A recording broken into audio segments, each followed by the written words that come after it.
अरे बाहर में जाके राजा करेला कमाई, ससुरा में झेलिले सितम। तेरा भरोसे पिया घरवा में रही, सच सच कहता नहीं हम। आज गाड़ी धोला तू हाली हो। मेरी जवानी का निशाना हो गया, मुंडा गोरा रंग देख के दीवाना हो गया। हाँ मुंडा गोरा रंग देख के दीवाना हो।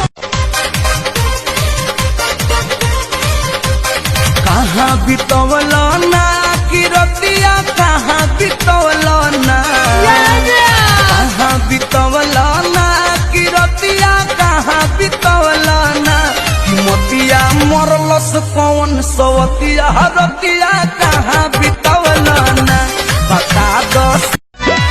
पोरे पोरे टूटत दहिया राजा जी वही याद में।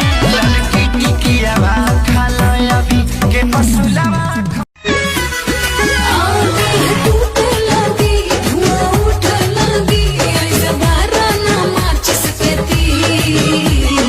डाल के केवाड़ी में की